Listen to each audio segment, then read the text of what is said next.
We're wrapping up a six-part series here on Transit Unplugged. I'm Paul Comfort, and we've taken the last 6 weeks to look at the state of transit across North America and really across the world. We've looked at what's happened with the federal government, with Canada, with America, and rural and small urban, and a good look at the overall future of transit and a look back at 2025. I wanted to wrap up this series as we start the year 2026 with someone who could join me on the show and talk about the big ticket items: transit automation, AI in public transportation, privatization, the return of night trains, what's happening with Amtrak and station renovation. What about wayfinding? Can we do any better than that? And where are we at now when it comes to ridership post-pandemic? And I found someone great to have this conversation with. His name is Hayden Clarkin. He may be new to some of our listeners here. Hayden is a transportation engineer and a mobility consultant. He was one of Mass Transit Magazine's top 40 under 40 winners. And he is a transit influencer. He has thousands of followers online, both on LinkedIn and Instagram and other platforms. And he puts out very interesting and provocative discussion points on what's happened with transit from a big ticket item. And so I invited him to come with me on this episode and talk about all those items and more. We break them down for you as we wrap up our six-part series on the state of transit as we punch into 2026 and on to the future. Enjoy this conversation with Hayden Clarkin.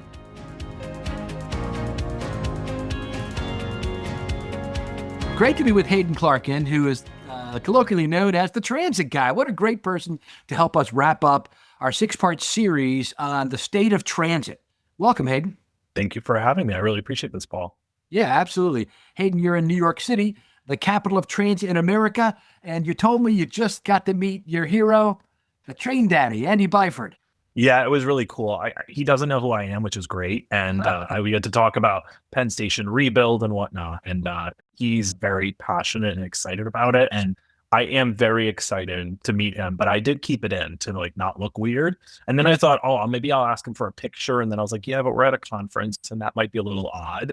So we didn't. I kept it all in. But yeah, it was wonderful to meet him and talk about a person with an amazing career. Yeah, he does, doesn't he? He told me, I think I mentioned to you, he's been on the show a few times. One of our only multiple guests has been here multiple times. But his career, Hayden, is very interesting. Some of us kind of flow with the river of life and go where it takes us. He was very didactic about what he was going to do. He knew he wanted to be a CEO, he told me. So he said, all right, I need to spend some time in safety, some time in operations, some time over here, So he went around to multiple locations and learned all the backdrop jobs of running a transit agency. So when he got to the captain's chair, as they say, at Star Trek, he was able to know how that ship functions. So I think it's a pretty brilliant strategy if your mind thinks that way. Yeah, I mean, not to call anyone out, but it's been very evident of CEOs or transit CEOs that have a background in transit versus those who are just appointed by a governor or whatnot. It's very obvious as to sometimes the results or the lack of knowledge. So transit is really that industry where you really can't phone it in. You really need to know and understand the product and everything that goes in, with that product. That's right. Yep. I agree with you wholeheartedly. Okay. So today we're going to dive into some big ticket items with transit. We've spent the last few weeks on the podcast talking about the state of transit, what's happening in Washington, D.C., then a national view and the view of Canada. For those of you who don't follow you on social media, I encourage you, follow Hayden Clarkin on LinkedIn and on other social media sites, Instagram, et cetera, where he puts out some really good pieces. And also you're active on Substack, right? Yep. The transit guy on all of those things. Our listeners know that I post nearly every day something about public transit. I like your posts. They're like big ticket thought items. So I thought of you when I thought about somebody who could kind of be the cleanup batter for this six-part series and talk about big items. Why don't we just jump right in? Are you game? I'm game. So I just was in Montreal, and this month of January, our episode of our Transit Unplugged TV show is from my visit to Montreal. And I rode the REM. And I got to meet the people in charge of the REM. And so tell us about the REM and tell us transit automation. What's going on? Yeah, I mean, I haven't ridden the REM yet. I've been invited to, and I just was not able to get up there, but I'm very, very excited about it. And I'm also excited to talk about the REM in relation to Toronto, which has been like a really interesting backdrop of seeing two totally different case studies. And one, obviously being the line 6, I think, which is like the Finch line, and the issues that have already come up from that, and what that looks like, and the lack of priority versus a fully grade separated automated metro that runs, within minutes of each other. Yeah, I think the REM has really opened people's eyes with respect to automation and what that looks like and what that can look like going forward. I mean, a lot of people in New York City have made the argument that like we can't be building IBX from the new transit line that we're going to be building between Brooklyn and Queens. We can't be doing that if it's not automated the year 2025. And so there's been a lot of conversation of like, well, what would that look like? And even if we're not able to retrofit systems like the MTA or other legacy systems, at least the idea that like new systems that we bring online should be automated. It's just kind of transit malpractice not to do so. Interesting. And what's happening with WMATA with their ATO? Yeah, so the cool thing that's been going on with WMATA is that they've actually been really, really pushing their train automation, and that they've noticed, I think there was a graphic that came out last week, that they're able to actually push 20% more trains through capacity-wise in an hour, and also run trains quicker, given that what they call it ATO, automatic train operation. And as a result of that, they need less trains to run the same frequencies that they were running before. And so they're saving that money, and then they can add that service onto other lines and whatnot. And so that's been really, really cool to see of, even if we're not able to get to full automation, at least getting to a place where the trains are almost running fully automatic with a human at the helm has been really, really cool to see, because I mean, I think everyone would agree the reason we have car accidents and the reason that like automation is a good idea when it comes to autonomous vehicles is that, removing human error as to just driving normally or otherwise is really, really going to help with efficiencies without really having to make such crazy changes. Yeah. So it sounds like you're bullish on automation in transit heading into 2026. You think that's a big thing the transit agencies are going to look at?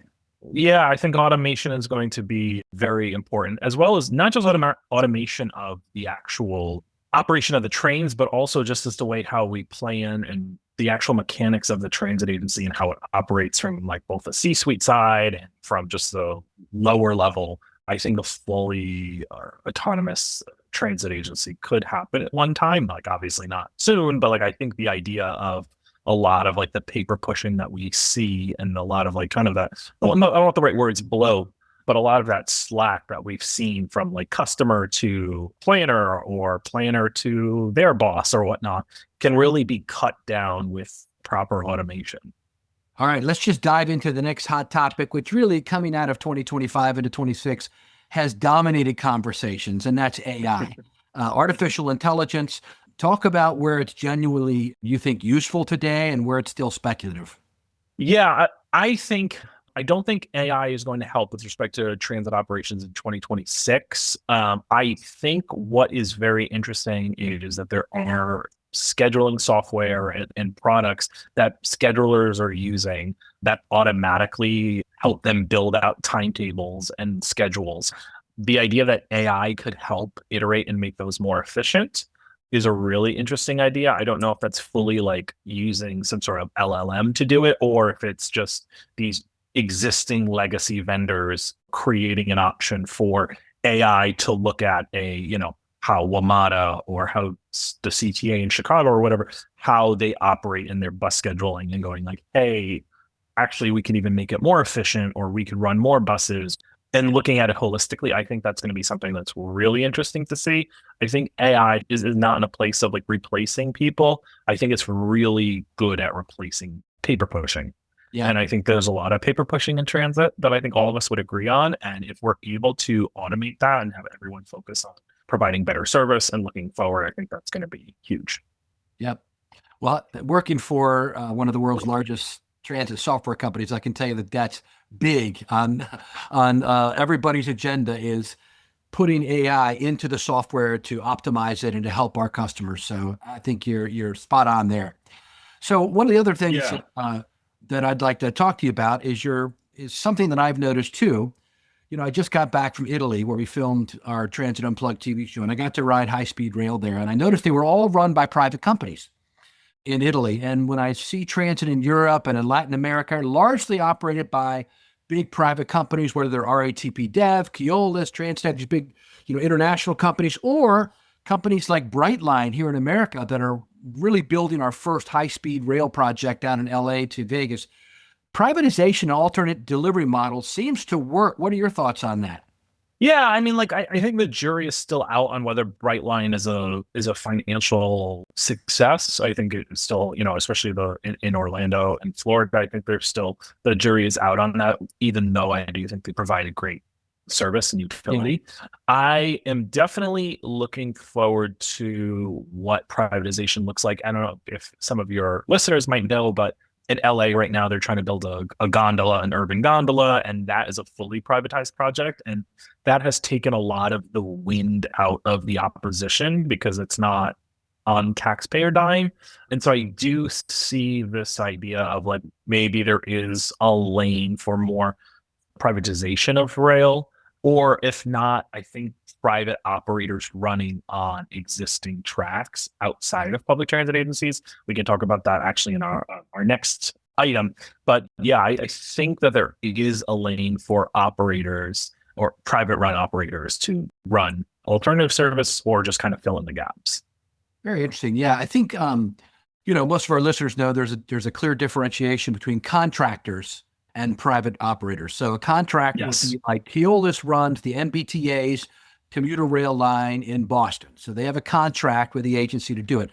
What you're talking about, it sounds like, is even more like private companies doing it on their own, like what happens in Latin America, where private companies, like I was in Brazil, and all the bus companies are privately owned, and they decide the routes. Kind of like the old school what happened in the United Kingdom.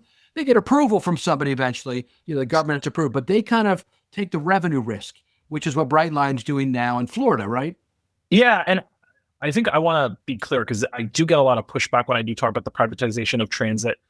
JR Railways is a great example of this in Japan. They run almost fully privatized. However, they do operate like a quasi public agency because the federal government there does pay a large portion of their capital budget.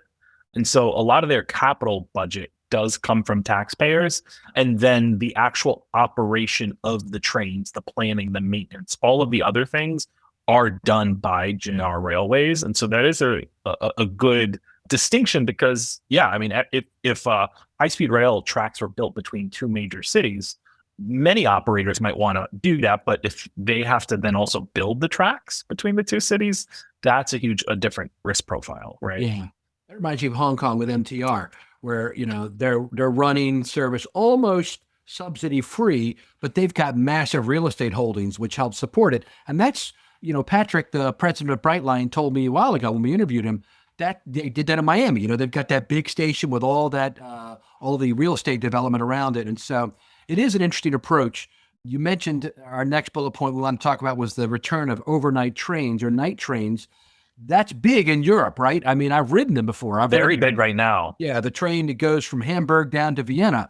And it's one of our episodes on the TV show, and it's fantastic. What are your thoughts on the return of night trains internationally and, really the potential relevance here in North America? Yeah, so I definitely have seen over the last year a big focus on night trains in Europe from both the private side as well as the governmental side, EU regulatory body side, pushing to have night trains.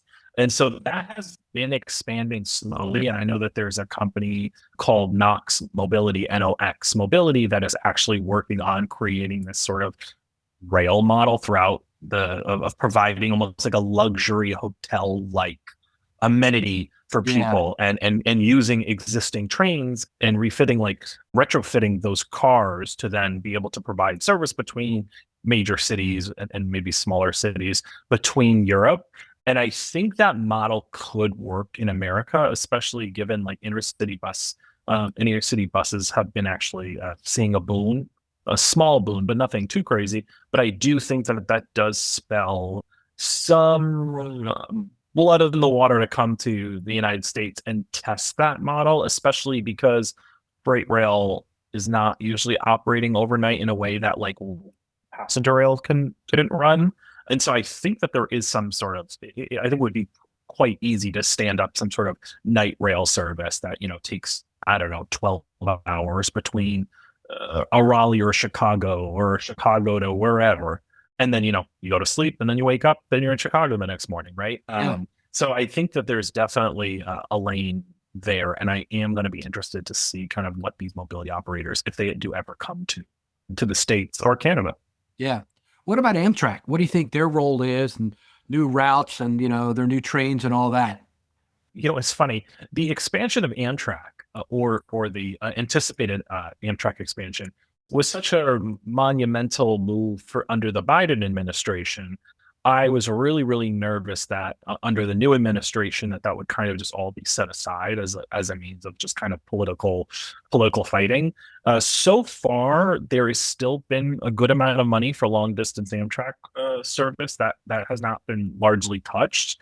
And the corridor ID program, which I think was 60 something routes were chosen to be studied under the corridor ID program. That is still happening. And that was actually, I just saw that Chattanooga, Nashville to Atlanta via Chattanooga is still full steam ahead. So I think there is still going to be expansion. I don't know if you had asked me at the beginning of the year or in the middle of the year if I thought Amtrak was going to expand. I probably would have told you no. I think the big problem, which has been a massive problem for transit in America, is that all of these are being planned at a state level with each DOT. And so the expertise of 50 states or 48 states arguing about how to run their own transit service that will then be under Amtrak is kind of crazy. I always bring up the idea of imagine going to Disney World with 40 people and all 48 people are given equal amounts of money to plan this trip together. That would be really insane. And that's kind of how federal transit dollars have worked. And so that is the only thing that does give me pause of a lack of central planning when it comes to the expansion of all of these routes, because right now we're basically hoping that, Georgia's DOT and Tennessee's DOT and New Hampshire's DOT all have the same rail planning capacity as a New York or California. And I think you and I could agree that that's not true. And so what does that look like? And how do those services all fit under an Amtrak umbrella and look and feel the same is going to be a big question. Yeah. Roger Harris, the new president, I've talked to some of his team, and I have big hope for Amtrak. I mean, there's a lot they could do. And they, like you said, they got a big infusion of cash under the last administration. And so a lot of good things have happened. I've ridden it in the last year or so and was impressed, with the amenities they brought back, et cetera. So it's really our only national railway. And so we need it to work well. Yes. And the new trains have been great.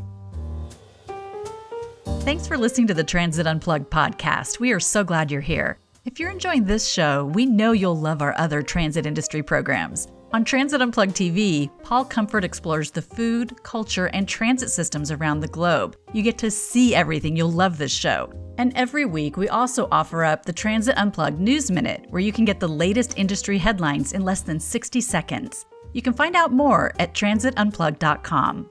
Now back to Paul Comfort for this edition of the award-winning Transit Unplugged podcast. So one of the other great things that's happened across the country is the retrofitting and restoration and reinvestment in old train stations. Speaking about Amtrak, I remember my boss, Rod Jones, and I went to Detroit a few months ago and got to see what they did there with the Ford company and all that. I mean, it's just, it was almost emotional for him when he saw what it used to be, this old broken down ramshackle building, which was, demonstrating where Detroit was then to what it is now. Talk to us about that and some of these new, new station restorations. Yeah. So I would urge everyone to pause this and Google search South Bend, Indiana, Amtrak. You will see arguably the most saddest train station you have ever seen in your entire life, to the point of actually you kind of want to cry as a taxpayer of this is the result of the current iteration of trains in America. It's really, really bad. It's a cinder block building that's like a dark royal blue. And it has a padlock on it. It's really, really sad. This week, while we're talking, South Bend, Indiana Council just unanimously approved a study to bring back the old train station, which is this gorgeous old granite-like. I mean, you've seen them from the 1940s and 1930s. They're always the backdrop of every kind of movie, of this beautiful old train station. And they're really studying rerouting Amtrak and the South Shore Line to stop there and bring back that train station that's sat there, dormant or underutilized as something else for so long. Again, you just brought up Detroit being that. I do have some hesitations about why we're not running trains to that train station that we just restored. They've got a great one, and they're running trains in it. So, yeah, and so that's another one that gives me a little bit of pause of like, how can we not stop right at the train station instead of this like random site across the street? That, and then even if train service doesn't come back to them, the Buffalo train station, the old Buffalo terminal, which is one of the most beautiful buildings, that just got restored. It did not get restored as a train station, but it did get restored in its former glory. And so I am excited to kind of see those stations come back at some point. And I will say that's a good step forward. And as well as like, even though all of the stations that replaced them were all in terrible locations relative to where the population centers are. And so if we're able to also restore to these beautiful train stations, we're also restoring to a better, more connected spot within the city. And I think that's even a bigger boon or a bigger benefit than just, the architecture. It's great. I agree. These union stations in so many cities across the country have so much to offer us, and to make transit, give it a sense of place and a sense of character that we've been lacking. I remember 2 years ago, my wife and I were down in South Florida. I was filming an episode of our TV show with our videographer, and she stayed at the hotel and with my daughter. And she said, when I got back, Paul, I would have ridden the bus outside the hotel, but there was no information about where the bus is going, where it's coming from, how often it runs, what it costs, anything. It's just a bus stop sign stuck in the mud. And I remember talking to people in Florida saying, at least put QR codes on your signs, bare minimum 1990s technology, so that somebody could click on it and go to your website and see when the bus is coming. I mean, this really is an issue for trying to get more people in transit, isn't it, Hayden? Clear wayfinding, clear passenger information. Talk to us your thoughts about that.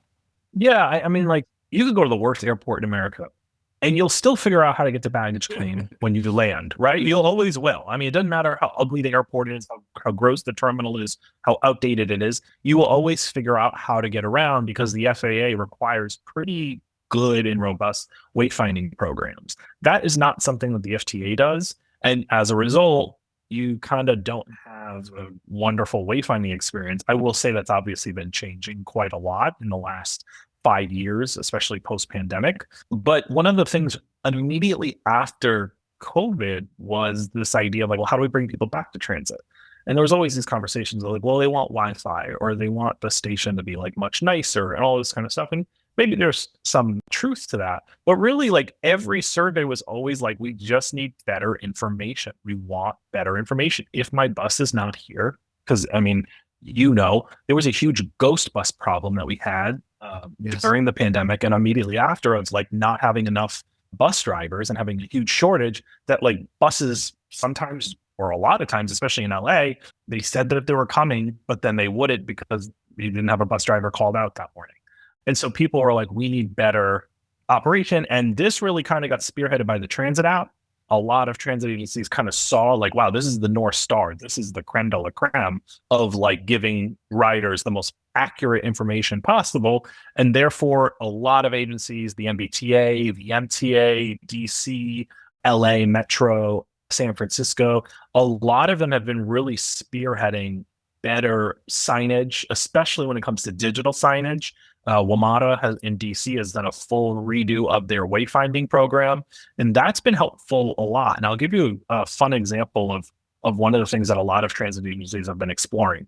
If you go to Korea, you will notice if you Google map, A to B, wherever you're going, if you Google map somewhere within New York City and you're using the subway, it will just tell you, get off at the northwest corner of Broadway and Bleecker. People don't know where that is when you're underground. I don't know where that is, right? And in Korea, what they do actually is they'll be like, get out at exit number 1. And so I'm following signs for exit or entrance number 1, and I get out there and great, now I'm still going towards my destination. This has been something that was like such a simple thing. Yes. However, it is kind of hard in data with using our GTFS to be able to like add all of that in. It is a good project to work on. And so DC's actually done that now, where they've been piloting, especially at like L'Enfant, actually like astronauts. Like there is these beautiful images of like astronauts on the corner at the ends of if anyone has been a DC metro station, especially one that has a transfer, you'll know that you could see all 4 walls at the end because it's a cross. And so you're able to actually see, it'll say A, B, C, D. And so now you're able to understand that now that it's hardwired in, oh, I have to take entrance D or exit D to get to where I'm trying to go.